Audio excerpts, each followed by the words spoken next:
أعوذ بالله من الشيطان الرجيم بسم الله الرحمن الرحيم الحمد لله الذي لا يبلغ مدحته القائلون ولا يحصي نعماءه العادون ولا يؤدي حقه المجتحدون الذي لا يدركه بعد الحمم ولا يناله غوص الفطن ثم الصلاة والسلام على أشرف الأنبياء والمرسلين حبيب قلوبنا وطبيب نفوسنا وشفيع ذنوبنا سيدنا ومولانا أبي القاسم محمد اللهم صل على محمد وآل محمد وعجل فرجهم وآل بيته الطيبين الطاهرين المعصومين المظلومين لا سيما بقية الله في الأرضين صاحب العصر والزمان خليفة الرحمن إمام الإنس والجان ولعن الله أعداهم أجمعين إلى يوم الدين أما بعد فقد قال الله وقوله الحق بسم الله الرحمن الرحيم ولا تكونوا كالذين نسوا الله فأنساهم أنفسهم أولئك هم الفاسقون صدق الله العلي العظيم اللهم صل على محمد وآل محمد وعجل فرجهم. The view from within, an analysis of the self, has been our ongoing topic. Tonight is lecture number 10. Our discussion since the midpoint of the month of Ramadan has been revolving around the idea of knowing ourselves, self-knowledge or self-building. And the attempt is that in this age where it can be easily, you can easily lose yourself in the hustle bustle and just the sheer chaos right now, the world, it's important that sometimes we stop and kind of regain who we are. The verse that I am reciting for you in the khutbah has been the base of our discussion, where Allah subhanahu wa ta'ala is now reminding us to not be to not to be like those who have forgotten Allah to the point where He has made them forget about themselves. They are ulaika humul fasiqun. They are amongst those who openly sin. So there is a connection that this verse talks about between knowing yourself and knowing Allah, forgetting Allah and forgetting yourself. And so naturally, it's important that we understand that. Now, we've spoken about several things in the past 10 nights. The first thing we established in the first 3 nights of our discussion was what is this I? Who am I that we talk about? This I-ness we talk about in Islam. We talked about that unifying force, that unifying element that follows you from your childhood to your teenage years to your adolescence to everything else. Whereas physically you are changing, there is that one constant that is within the newborn you and the teenage you and the middle age you and the senior you. That is the I we talk about. Another example we talked about was the idea of a car, a vehicle, right? I mean, if you're going on a long journey cross country in that vehicle, you want to make sure that you analyze the vehicle, you know how fast you can go, how slow you can go, the tire pressure, the oil change or not, tune up or not. Basically, look, I need to take this car in a very, very long journey. I have to make sure it will last that journey without breaking down in the middle of the journey. Equally, we are a vehicle. We are a wasila. We're a transport from us and our purpose of creation to that idea of perfection and the potential of the human being. Remember, we talked about the angels talk a few nights ago now, where Allah now, in the a'lamu ma la ta'lamu, is the actualization of the greatness of the human being to become the Khalifa of Allah. Okay. From there now we talked about takhliya and tahliya, a process now to know yourself, to build yourself. Takhliya is that process. The example I gave is, right behind me is a door to my backyard. The idea is to pull the weeds out before we begin planting our garden, right? So pulling the weeds out, pulling those barriers out for growth, and then of course going and planting. The last 4 or 5 nights now, we talked about those various internal weeds that we must identify and then work to pull out, okay? Everything from negativity inside of us, to fault finding, to the ego, to a lot of things. Okay. And today, as I promised you, leading into the weekend, really the last now 5 nights of the month of Ramadan, I want to end off the month of Ramadan on a very positive note and talk about those 5 aspects now that once the takhliyah process has begun. Because you know what? One thing that I want to make sure everyone understands, I'm getting feedback from the lecturers and people asking questions that will this process ever be done? And the answer is no. The process of takhliyah will never be done. There'll always be this constant revision of the self, right? This constant self-management, as they say, right? That's why they say muhasabah, muhasabah, muhasabah. Account for yourself, account for yourself. Meaning what? Keep going in the backyard, check out to make sure no weeds are coming back. The moment a weed comes, you make sure you grab it and you pull it out. Okay, you can't just pull out the weeds once and just leave it alone. No, you have to keep checking to make sure. Right? Same idea. We will constantly in this world have to do some self-management. Okay, just like we manage a business, just like we manage our homes, whatever the case may be, we also have to manage ourselves as well. So the takhliyah process will forever be going on. Parallel to that, beside that, will be the process of tahliyah, beginning now to plant those seeds of growth. One of them, of course, is taqwa, right? God consciousness. To be God-centric is essentially the goal in our life, right? To find God in everything that we do. Sounds easy enough by me saying it, but it's a very difficult task sometimes. It's easy to find God on the musalla, easy to find God in Shabaha Qadr, easy to find God, let's say, in Hajj, when we do the tawaf of the Kaaba. That's easy enough. But what's difficult sometimes is to find God in our assignments, find God in our grocery shopping, find God in, other, non-ma'ruf ibadat ways that are not known to be worship per se inside of the books. The idea is to convert every little thing that we do inside of our daily life into something that can be labeled as worship. How do we do that? We attach God to that level of that act, be it playing with your kids in the front yard, for example, or be it mowing the lawn, or be it whatever the case may be. That's taqwa, okay? Being God-centric, God-conscious. It's a massive topic. It's a massive undertaking. It is a conscious life decision. Okay, the Quran talks about the idea, Ya ayyuhalladhina amanu, istajibu lillahi wa lirasuli idha da'akum lima yuhyikum. O you who believe, answer the call of Allah and the Prophet when they invite you towards that which will bring you life. Okay, so there are, imagine now for a moment, and don't mind the example, you're walking into, let's say, a marketplace, and there are so many booths now, right? So many different vendors selling their product. And they see you as a new customer walking in, they're going to call you. Come in, try this, come and try this, come and try that. We're no different. We enter this world, there's 1,000 vendors inviting us towards their path of life. This is what my life now offers. This is what you can expect by living on my life. This is now what you can expect by my path. Allah subhanahu wa ta'ala is no different. Istajibu lillahi, say labbaik to Allah when He invites you towards that life. Okay, which tells me that He even realized that there are different various avenues, be it satanic, non-satanic, whatever the case may be, that are inviting you towards buying into their product. Taqwa is the product of Allah. We have to now buy into it and live into it, which requires a conscious decision. Now, within that taqwa that I really want to break down into the nitty-gritty today, one aspect of being God conscious and internalizing God into our actions is the art of forgiveness. Forgiveness. Not to seek Allah's forgiveness, but to forgive those around us. Okay? It's a direct connection, Ayatollah Amini says in his book, Self-Building, a direct connection between forgiving others, afina anin nas, as the Quran says, and taqwa ilahi, piety of Allah subhanahu wa ta'ala, being God conscious.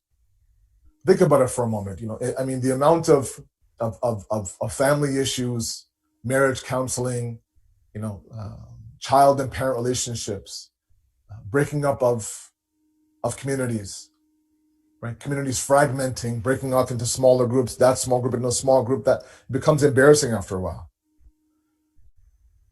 Now, while there are many factors that lead to the breakdown of a family, a couple, a community, and ummah, one major factor is a lack of forgiveness.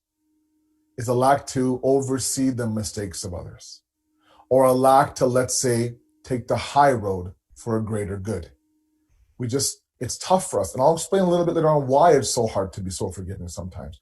But before that, I want to present to you some verses of the Quran and some hadiths like I like to do to really bring the point home. Before that, however, what I really want to establish is that one of the things that, we're approaching now, this is the last week of the month of Ramadan now, and this is usually now after the nights of Qadr, we kind of get into Eid mode, right? We're already planning our Eid gifts, and this is going to be a unique Eid this year, right? A drive-by Eid for many families, and pick up your Eid on at the doorstep, and those kind of things. So people are already planning for that, and they kind of overlook the last 5-6 nights, now 4 or 5 nights left, and we want to make sure that we end off the month of Ramadan on a very, very high note. Okay. Hadith says that we enter the month of Ramadan on the plains of the mercy of Allah. We leave, inshallah, being forgiven by Allah subhanahu wa ta'ala. We want to leave as hard and as high as we enter the month of Ramadan. The first 2 or 3 days of the month of Ramadan, we are on a high. Okay, guys, let's go. Suhoor, Quran, dua, this and that. Boom, boom, boom. Let's make sure we maintain this. And now, it's going to happen, right? We're physically drained. We're spiritually drained a little bit. We're mentally drained, right? And we just begin to kind of, 4 more days, 5 more days, 6 more days, Saturday, Sunday, maybe. That's it, And then we start to kind of go through the motions the last 5 days. We want to make sure that we end off with the same bang that we started off with. Now, a lot of questions that I'm getting is that how do I know, Asad Bhai? How do I know that my past 25, 24 days of fasting has been accepted? And overall, this points to the idea that how do I know that my ibadat is accepted by Allah? Just in general, outside the month of Ramadan or in the month of Ramadan. And the quick answer that I often give is, look, we are responsible for what is, farida on us. Let him do the natija on him. Fara'id, nata'ij. Farida, natija. Okay? We're responsible for what's wajib on us. You do what you're asked. We will do what we're asked to do. And we'll let Allah do what he does best. Okay? Meaning what? Don't worry about it. Now, that's an answer that could be accepted by some. But others that say, look, it's only natural that I want to know that all this effort I'm putting forth, is it being accepted or not? Am I changing or not? Are there signs? And there are signs. Ulama al-Akhlaq do say that. And while there are many things to talk about, one thing that I want to mention as a sign of the acceptance of our amal is the fact that we begin to mirror, bila tashbih, without comparison, we begin to mirror 0.001% of Allah's sifat. We truly begin to start that, initiate that process of being his khalifa, his representative. How do we do that? By mirroring his qualities. One quality that we can mirror right away is his forgiveness. I don't want to become a person where I'm begging Allah 70 times on Shadhaya Qadr, astaghfirullah wa atubu ilayh. 100 times astaghfirullah rabbi wa atubu ilayh. Begging Allah, tears on my eyes, recounting those mistakes I've made, asking Allah, I don't want to end this night without being forgiven. Meanwhile, there is my spouse, my children, my parents, my brothers in community, my siblings, my in-laws who have made a mistake and looking for us to forgive them. And we'll deny them that forgiveness, but we'll ask Allah to bless us with his forgiveness. Not going to work like that. Hadith says the one who is forgiving is forgiven. Allahu Akbar. The one who is forgiving is forgiven. Almost as if Allah, could tell us, look, you show me your forgiveness first, and then I'll show you my forgiveness. But this idea of us holding grudges and holding on to those things that people have made mistakes of, and then having the gall to turn around in the same now existence to turn around and ask Allah, Allah, please forgive me. I was like, what is this? This is hypocrisy. You want from me what you can't give to others. And it connects nicely to the talk we had 2 nights ago about aib jui, finding faults in others. We become intolerant towards the faults of others because we are ignorant to the faults of ourselves. Right? And when you're intolerant to the faults of others, that means that you are unforgiving towards the faults of others. If you are someone who lives in a close-knit family, a large family, you belong to a large community, you are a social person by nature, You're bound to now have, all sorts of interaction with people, be it someone who's close to you, be it friends of yours, be it just everyday people. And there's bound to be moments where people, even yourself, make mistakes. So forgiveness is a pillar of growth of any community and any family, especially a husband and a wife. But sometimes we find we become so ma'soom for some reason when others make mistakes. We become so infallible to ourselves that, how could you make this mistake? I have never made that mistake before. I can't even think about this idea of making that mistake. Now, all of a sudden, this person is unforgivable in your eyes. Allah, astaghfirullah, rabbi wa atub. No, it doesn't work like that. Right? So let me share with you a few, first of all, this verse that I absolutely love. It's very powerful for me. Allah subhanahu wa ta'ala describes the muttaqeen in Surah Ghafir. He says, الَّذِينَ يُنْفِقُونَ السَّرَّاءِ فِي السَّرَّاءِ وَالضَّرَّاءِ. There are those who give. They give when things are difficult. They give when things are easy to give. They give when they have excess amount of money. They donate here, they pledge here, they give $100 here towards this fund or that fund. They also give when things are a little bit tight in their pocket. وَالْكَاذِمِينَ الْغَيْظِ. They swallow their anger. Imam Qadim alayhi salam, beautiful laqab of his, right? Qadim al-ghayb, the one who swallows his anger. وَعَافِينَ عَنِ النَّاسِ. And they forgive man. They forgive people. The Prophet of Allah has a very beautiful tradition. He says that on the Day of Judgment, the Day of Mahshar, the Day of the gathering, as they call it, right? Every single human being, all creation now in this Maidan. I remember I went for Hajj with this, this group, 2016, I think it was, a few years back now. And I remember Muzdalifah was my first ever experience in Muzdalifah. I've read about it. We had some sessions. People were describing it to me. My sister went for Hajj before that. My brother went before me. So they're telling me about Muzdalifah, but nothing prepared me for Muzdalifah. There were people just lying around, not caring for anybody else, an open field. There's rocks. There was other things. There wasn't any sort of, eerie land for me. The toughest night of my entire 3-week process in Hajj was that night in Muzdalifah. And the first thought I thought about was, this might be a mini Day of Judgment. And that's precisely what it was. One of the philosophies behind that act is to remind us of the Day of Judgment. Everywhere we go, you just see people crammed together. The Prophet says, on that day, when everybody will be gathered, a voice could be heard. That where are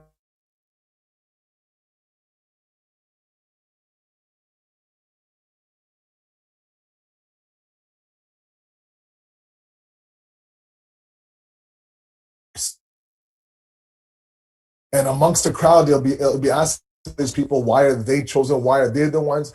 And then they'll be reminded of this verse. That same voice will say, were you not the ones in this earth, in this world, while you were alive, that were told, وَعَافِينَ عَنِ النَّاسِ, that the pious ones are the ones that forgive the people. These are people who were forgiving in the hereafter. Sorry, in this world while they're alive. They're the ones now that had this special maqam, special ajr of Allah on the Day of Judgment, on the Day of Mahshar, the Day of Gathering. I beg Allah to please, I really hope that I'm chosen to be amongst those holding on to things.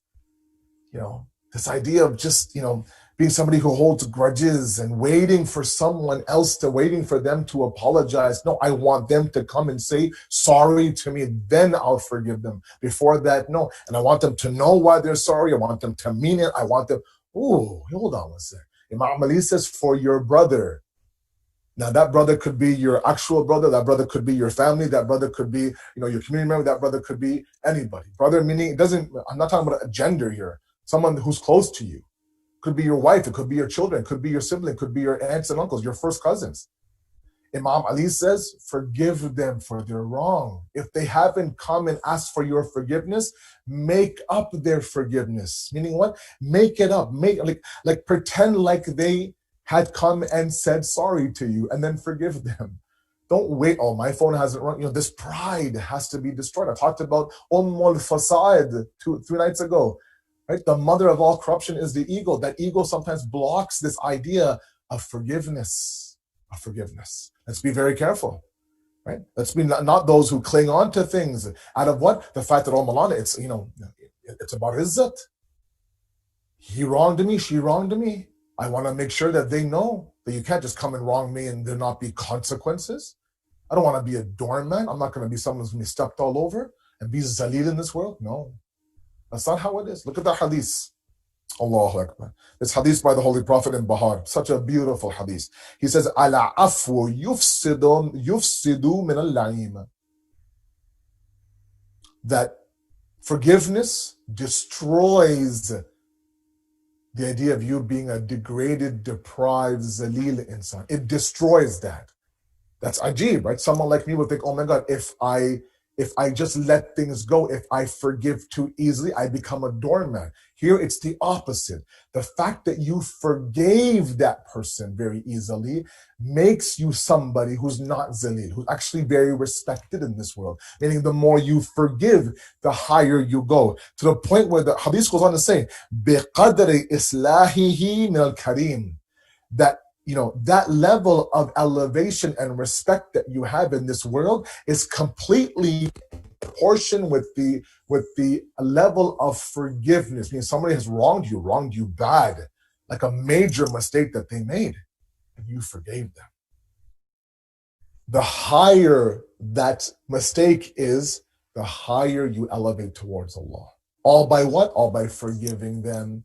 But sometimes we think, wait a second, it's a matter of izzat. It's a matter of respect and pride. Leave that to God. We mentioned that a couple of nights ago, right? Sometimes our ego says, look, I want my ajr. I want my reward in this. I want my appreciation. I want my my validation in this world.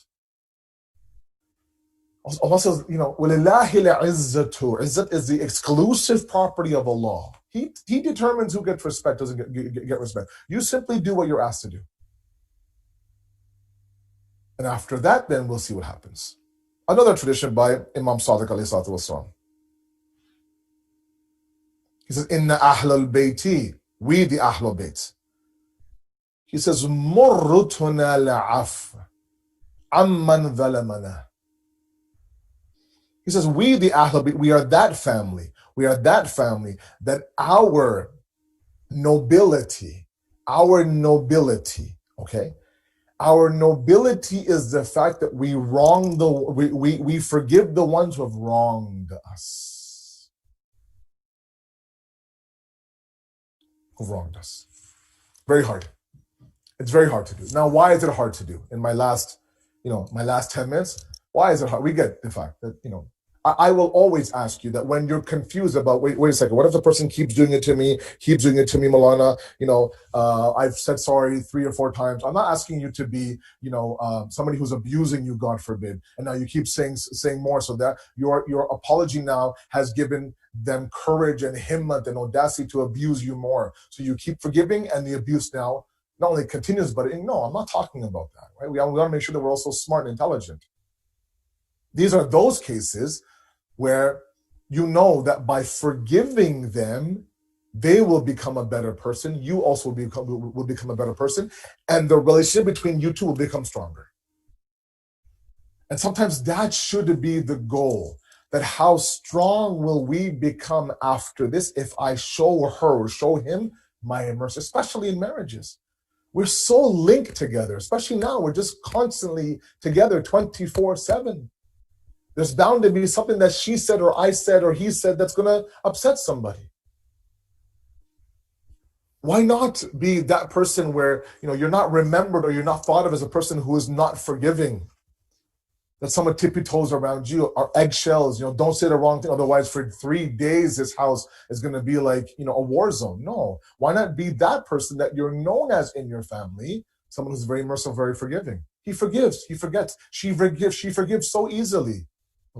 Because sometimes I think what happens is, especially in marriages, there's a stigma sometimes, right? That the way a person was in the first 5 years of marriage, that that akhlaq, that behavior carries through the entire marriage. And any sort of moment of change, they might be different now. It says, no, they're the same person they were in the first 5 years of marriage. I know, Malana, I know. Baba, he's trying to change. She's trying to change. Identify her for what she is now, not for what she is, not what she was in the first 5 years, right? Those were a tough first 5 years. She was still adjusting to life with you and your family. Now things are better. And that's one of the reasons why we're not able to forgive. That is why it's so hard to be forgiving. It's because, we live in the past. We don't know how to live right now. We don't know how to accept what's happening right now. And the past is riddled with what? With language and words that are bouncing in our minds. When we think about the past, let's say 10, 15 years ago, we actually recall conversations that we've had with people who have wronged us. And the moment that I become soft towards them, I begin to say, okay, fine, let's forgive and let's forget, meaning forgive and forget, then those words echo in my mind. Don't forget what they said to you. What they said to you was harsh. So because we end up living in the past, right? Our entire world is in the past. We can't move on in the future because we keep looking in the rear view mirror, as I often say. And that blocks the whole idea of forgiveness. But if we are somebody who wishes to be forgiven by Allah, we have to begin that process. Point number 2 I want to make very quickly, by 8:20, inshallah, I'll be done, is the fact that part of the reason why we don't forgive is because we're upset that this person got off easy. Got off easy. Oh, she said what she wanted to say, Malana. He said what he wanted to say. He got it off his chest. He feels better. He feels lighter. He left me with verbal scars, for example, right? I want to make sure that I do what? I leave him with verbal scars. Otherwise, it's not fair, Malana. Why am I being the Muslim and he doesn't get anything? And my only point of that is that you worry about your character building. You focus on what you need to do, what your wazifa, taklif, and responsibility is. Don't worry about their development. Okay? If they have goodness inside of them, that's not going anywhere. If they're being shown goodness time and time again, then eventually that goodness that was already inside of them will begin to appear. Well, it's exhausting, Lana, to always take the high road. It's exhausting. How much more can I do? How much more can I be forgiving, understanding? That's what a mu'min is. I'm sorry. The mu'min is the high road, knowing full well that if nobody sees your high road, God sees your high road. And God doesn't waste any of his believers' good deeds. If you don't get that izzat and respect in this world, which you will to a certain degree, you definitely have izzat and respect waiting for you in the hereafter. You are one of those people, if you keep now looking, take the high road. For those, of course, I'm not saying that those who are doing dhulm and those, again, please, it's a lengthy discussion. I'm not talking about criminals or people who are doing oppression or the what's happening in Yemen, just forgive those. No, of course not. That requires, even Imam Ali being struck with Ibn Muljam's sword said, look, if you're going to avenge my strike, Imam Hassan, make sure it's only one strike. But at the same time, he says, make sure you give him a glass of milk. He seems hungry to me or thirsty to me, or he's about to, faint right now. Right? So you see the balance there, right? But we're talking about loved ones, right? Family members, community members, siblings, spouses, children, parents. These are people that we should always take the high road on. I'm sorry, always on the high road. And it as exhausting as it is, if not for anything else, it's because it's the right thing to do. It's very easy to lash out to those people, who lashed out to me. That's easy enough. But again, there's no difference between you and them. Remember one thing, always remember, and I remind myself of this all the time, is that I have my own certain akhlaqi values, okay, that I'm trying my whole life to build and to strengthen and secure. I have this package of akhlaq and morals and principles inside Asad Jafri, okay, and I'm doing my best to show those values in every and all situations. When things are amazing and glory-filled and beautiful outside and no pandemic and things are normal, here's my akhlaq. When things are horrible, when things are gloomy, when things are depressing, difficult, here's the same akhlaq. When you're sitting there and you are great with me, beautiful akhlaq you're showing, I'll show you my same akhlaq. When you are spewing hate at me, I'll show you my same akhlaq. My akhlaq is not a reflection of your behavior. My behavior is not a reflection of the era I live in. My akhlaq and my behavior is not a reflection of the pandemic that I'm in right now. That because everything is chaotic, I'm also chaotic in my life. That because everything is dark and gloomy, I'm dark and gloomy. No. Yeah, I'm not saying it's not a reality. Some people, their entire behavior and their entire attitude and their entire mood now is dependent on the weather. The weather is gloomy, cloudy, rainy. They become also gloomy, cloudy, and rainy inside of them. It's a real phenomenon. I'm not saying it's easy. I'm not saying it's easy. But that's why such beautiful rewards are waiting for those who what? Afina anin nas. Can you imagine now? 7 billion people, and you're asked to stand up and walk towards a reward where people are looking for any moment of salvation. You're walking to a very khas, a very specialized reward. Why? Because you are the one who was forgiving in this world. You were the first ones to fix it between you and your wife. You were the first ones to right it between you and your siblings. You were the first one now to close down your center, to join for unity, right? You swallowed your pride. You destroyed your ego. You left the ana at the door for Allah subhanahu wa ta'ala. That reward that's waiting for you, we can't even for a moment think about that. We can't. But one of the keys now for us to do tahliyah, to begin to now plant the process of good, is to live a pious life. Pious living is to adopt pious behavior. Part of that is to be a forgiving individual, to have a soft heart. Look the other way. Take the high road. Always be the one that says, it's okay, don't worry. If there is, a lot of tension, this is, of course, somebody who requires your forgiving. If you are somebody who's messed up and somebody who's caused the pain, then of course you have to be apologetic. I'm not talking about being apologetic. I'm talking about being forgiving. There's a big difference, right? Bakshish, as they say, in Urdu and Farsi, right? And then, we want to make sure that we are somebody who forgives and then forgets. If the dhulm and the wrong continues to happen multiple times, then we might have to tweak our behavior with them, maybe take a step back. But it doesn't mean that we hold the grudge. Or we say, Rose mahshab milingin. No, it's not like that. It's not like that. We don't have to do that. That Rose mahshab is not for you to sit there and get revenge for those who wronged you. Right? That izzat belongs to Allah. He will take care of the person who needs to be taken care of. We need to look after our own akhlaq and our own amal. In the grave, that person won't come with us. In the grave, this argument won't come with us. In the grave, our forgiveness will follow us in our grave. And that's what we need to always adopt. So the first discussion of the next 4 or 5 has to do with forgiveness. Be a forgiving person.